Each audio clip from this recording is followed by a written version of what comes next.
श्री राजेश रंजन जी। श्री राजेश रंजन जी। अध्यक्ष जी, सभापति महोदय बहुत बहुत धन्यवाद। मैं पहले कुछ वर्ल्ड इनक्वालिटी डेटाबेस का ताज़ा रिसर्च के मुताबिक भारत में असमानता अपने 100 साल शिखर से ऊपर पहुंच चुका है। भारत रिजर्व बैंक के गवर्नर रघुराजन कहते हैं कि भौतिक पूंजी पर जोर देने के साथ साथ मानवीय पूंजी के निर्माण पर ध्यान देने की ज़रूरत थी, जिसको नहीं दिया गया। आर्टिफिशियल इंटेलिजेंस की दुनिया का सामना करने के लिए तैयार हो सके, प्रथम फाउंडेशन की प्रकाशित रिपोर्ट 14 से 18 साल की उम्र वाली चौथाई बच्चे साधारण से लिखे हुए वाक भी नहीं पढ़ पाते हैं आज के इस हिंदुस्तान में। कोविड-19 की जगह के बाद स्वास्थ्य और एजुकेशन पर सबसे ज़्यादा यदि किसी को झटका लगा तो वो बच्चों को लगा है। दूसरी सबसे बड़ी बात ये है कि जो रिपोर्ट आई हुई है उसमें बहुत क्लियर है, यूपीए 2 से पीछे रह गए। क्या जीडीपी के हिस्से के रूप में लगभग 6% का घाटा, और उसके बाद मेक इन इंडिया में विफल होने के कारण राज्य के नेतृत्व वाले विकास मॉडल के बजाय सार्वजनिक निजी भागीदारी पीपी मॉडल पर जो निर्भर हुआ, नतीजा हुआ कि आज की स्थिति में लगभग शेयरों को भी आप देखिए, आरंभिक सार्वजनिक पेशकश 21,000 करोड़ रुपया थी, उनका जब आप निजी क्षेत्र में बिक्री या मोनेटाइजेशन शामिल करने के अनुमानित आंकड़ा देखिएगा तो 6 लाख करोड़ रुपया था। भारत के कार्यबल 20% ही औपचारिक रोजगार जुड़ा हुआ है।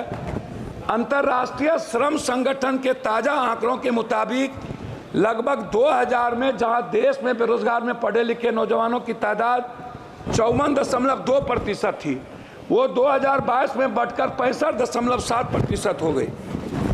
उस तरह दुनिया के कारखानों में तब्दील करने की जो मेक इन इंडिया की सबसे बड़ी बात थी, जिसमें 25 अरब डॉलर मोबाइल इलेक्ट्रॉनिक्स वाली कंपनियों को दिया गया भारत सरकार के द्वारा युवाओं को आगे बढ़ाने के लिए, जिसमें 1.3% भी, ये आंकड़ा मेरा नहीं है, ये आंकड़ा भारत सरकार का है, वो स्थिति इसमें पैदा हो गई कि हमने यूथ को आगे नहीं बढ़ा पाया।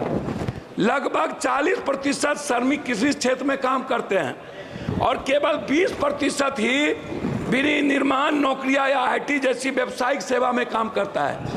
ये जो मजदूर है 40%, 10 साल के अंदर इस पर कोई काम वर्तमान सरकार ने नहीं किया।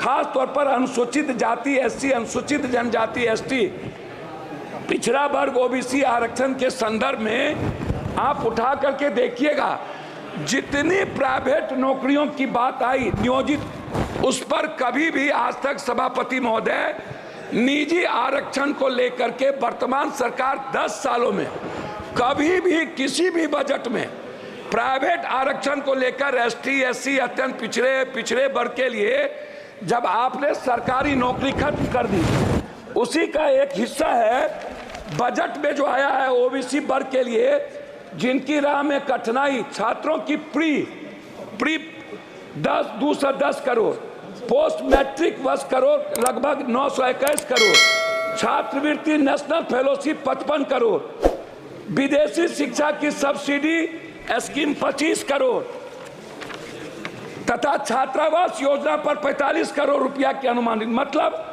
2024 के बजट अनुमान के पिछड़े वर्ग के छात्रों और अनुसूचित जनजाति की उच्च शिक्षा विकास के लिए योजना सरकार में बहुत कम घटा दिया एसटी एससी का और ओबीसी का।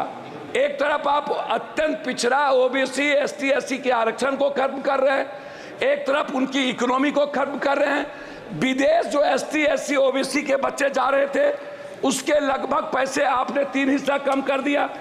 तो मेरा उसमें कहना बिल्कुल साफ है कि अध्यक्ष महोदय, सबसे जो इम्पोर्टेंट था वो है, आप इसको समझने का प्रयास करिए, वो सबसे ज़्यादा है एजुकेशन, हेल्थ, नरेगा, विडो, मैं सभापति महोदय वीडियो के बारे में जो 6 पेंशन है, विधवा पेंशन है, वृद्धा पेंशन है, निःशक्त पेंशन है, मैं सरकार से जानना चाहूंगा ये 300 रुपया कब तक आप दोगे? 400 रुपया कब तक?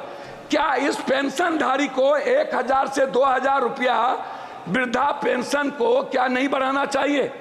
दूसरी चीज, नरेगा जिस पर मजदूर निर्भर है, मनरेगा की स्थिति को आपने कितना कम बजट दिया है, आप इसको देख लीजिए। दूसरा चीज जो हेल्थ सेक्टर है, ग्रामीण स्तर पर जैसे कैंसर है, ब्रेन ट्यूमर है, हार्ट है, जो संक्रमण बीमारी है, जो ओबीसी, अत्यंत पिछड़ा, दलित वर्ग आर्थिक रूप से वो नहीं कर पा सकता है, तो क्या आपने ऐसी कोई योजना बजट में कि जो ऐसा, आयुष्मान तो कहीं है फेल्योर है, तो क्या आप कोई ऐसी योजना जिसमें कैंसर, हार्ट, ब्रेन ट्यूमर, इसका इलाज फ्री और दवाई जो लगातार वृद्धि हो रही है, और ग्रामीण स्तर पर किसी भी अस्पताल का जहां डॉक्टर नहीं है, 76 अध्यक्ष महोदय 12 मिनट में 76% लगभग डॉक्टर नहीं है, लगभग टेक्नीशियन और लैब नहीं है, सरकारी अस्पताल कहीं भी दवाई नहीं देता है, गुणवत्ता नहीं है, मेडिकल सिस्टम नहीं है, आप इस पर नहीं कुछ बोले। मेरा सिर्फ आपसे अंत में कहना यह है कि आपने जाति जनगणना, मेरा कहना है कि अध्यक्ष महोदय कि जाति जनगणना के लेकर के आपकी क्या राय है, इस पर आप कभी चर्चा नहीं करते हैं। दूसरी चीज, आरक्षण को लेकर के ओबीसी, अत्यंत पिछड़ा, जो जेएनयू है, जो बड़े बड़े कॉलेजेस हैं, समाप्त कीजिए, समाप्त कीजिए। मैं बात कर रहा हूं अध्यक्ष महोदय, मैं अपनी बात सिर्फ करना चाहूंगा। अब मैं बात करूंगा कोसी, सीमांचल, पूर्णिया की। मेरा रिक्वेस्ट आपसे यह है कि पूर्णिया में आईआईटी और आईआईएम का हब, सीमांचल पूर्णिया में केंद्रीय विश्वविद्यालय, अखिल भारतीय आयुर्वेदिक संस्थान सहरसा में, आप समाप्त लगभग मैं कीजिए। समाप्ति कर रहा हूं अपनी बात करके, कोर्ट स्टेशन और पूर्णिया जंक्शन में वॉशिंग पीट, लगभग कोसी नदी पर हाई डैम, पूर्णिया बिहार को उप राजधानी, दूसरा उच्च न्यायालय बेंच की अभिलाष कर रहा हूं, मक्का और मखान। मैं आपसे आग्रह करूंगा, सौमित्र खान जी, सभापति प्लीज कंक्लूड, प्लीज। मैं बजट के लिए, मैं सभापति महोदय, बजट में फूड प्रोसेसिंग और डेयरी मिल्क, मक्का मखान के लिए मैं इस बजट में चाहूंगा कि बिहार को विशेष पैकेज के रूप में जितने बंद पड़े फैक्ट्री हैं, क्योंकि मजदूर बाहर जाते हैं 2.25 करोड़, इनके लिए कोई इंश्योरेंस नहीं है, किसी मजदूर का। धन्यवाद, प्लीज। धन्यवाद चेयरमैन सर। आज पहले कारगिल जय दिवस है। आज हमारा देश का प्रधानमंत्री जी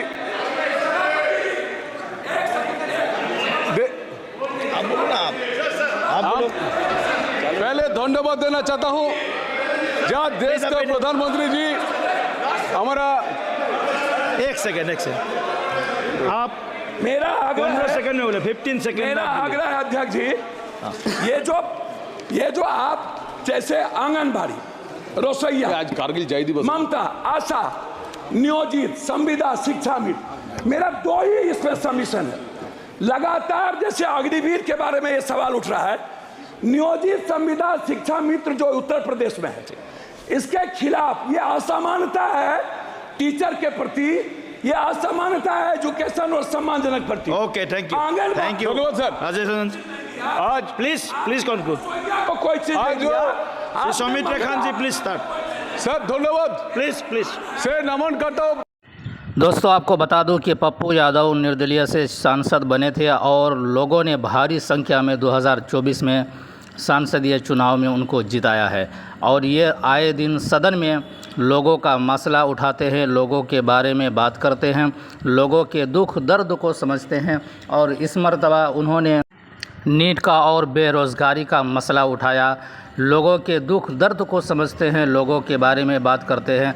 सदन में आए दिन वो लोगों के, जनता की आवाज़ को उठाते हैं, जनता को किसी तरह से कोई परेशानी न हो, इस ताल्लुक़ से पप्पू यादव जी बहुत ज़ोरदार अंदाज में सांसद में अपनी बात को रखते हैं और भारी संख्या में उनको इस मर्तबा पूर्णिया से लोगों ने सांसदीय चुनाव में जिताया था। दोस्तों, बहुत सारी बातें हैं जो पप्पू यादव की खुसूसियत, अच्छी बातें हैं। पप्पू यादव एक अच्छा नेता है।